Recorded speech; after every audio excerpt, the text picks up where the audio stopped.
नमस्कार साथियों, उम्मीद करता हूँ आप सभी शानदार होंगे। और आप सभी जानते होंगे कि बिहार का जो होम मिनिस्टर है वो आपको सम्राट चौधरी को सौंप दिया गया है। और आपका इस पर क्या राय है, क्या विचार है, ज़रूर से कमेंट करके बताइएगा। फ़िलहाल हम बात करते क्यों दिया गया है और उसके अंदर क्या क्या काम आ सकता है।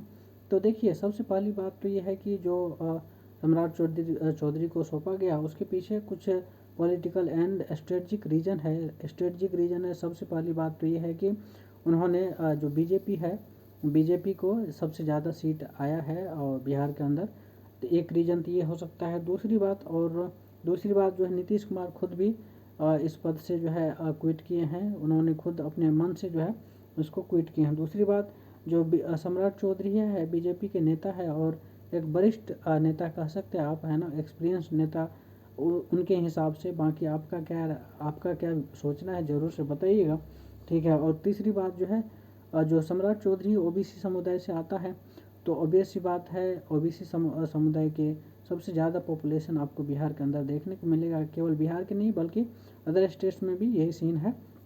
तो एक रीज़न ये हो सकता है। उसके बाद जो है, अमित शाह ने भी इस पर एक बयान दिया था कि उनको जो है एक अच्छा मिनिस्ट्री जो है, अच्छा डिपार्टमेंट जो है दिया जाएगा ताकि वो इस पर अच्छे से काम कर सके। तो ऑब्वियस सी बात है, उनका भी एक रुझान रहा है, ठीक है। उसके बाद जो होम मिनिस्टर है, ठीक है, उसके अंदर जो है लॉ एंड ऑर्डर का और सिक्योरिटी का रहता है। तो ऑब्वियस सी बात है, वो सोच के भी दिया जा सकता है।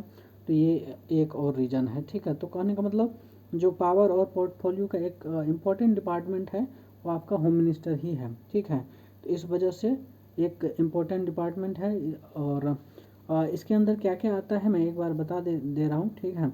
जैसे जो लॉ एंड ऑर्डर है राज्य का जो भी है, ठीक है, तो वो आपका होम मिनिस्टर ही कंट्रोल करता है। उसके बाद पुलिस और सुरक्षा बल जो है उसके अंदर आता है होम मिनिस्टर की। फिर फायर से रिलेटेड जो फायर सर्विस है, ऑपरेशन से रिलेटेड जो भी सर्विसेज है वो सारे जो है आपका होम मिनिस्टर के अंदर आता है। फिर आईपीएस बीपीएस वो सब जो है, जैसे पुलिस सेवा प्रबंधन, वो सब जो है आपके इसी के अंदर आ जाता है। क्लियर है।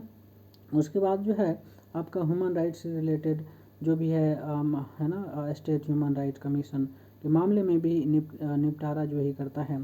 फिर डिजास्टर मैनेजमेंट से रिलेटेड हो या फिर वीआईपी या वीवीआईपी उसके सुरक्षा से रिलेटेड हो, ठीक है। फिर सेनानियों और उनके कल्याण के लिए जो भी एक सर्विसमैन है और उनके आश्रितों के लिए उससे जुड़ी योजनाओं पर काम करते हैं, ठीक है। फिर वित्तीय और प्रशासनिक प्रबंधन हो, ये सारी चीज़, फिर एजेंसी वगैरह जो है इनका कंट्रोल इन्हीं के हाथ में होता है।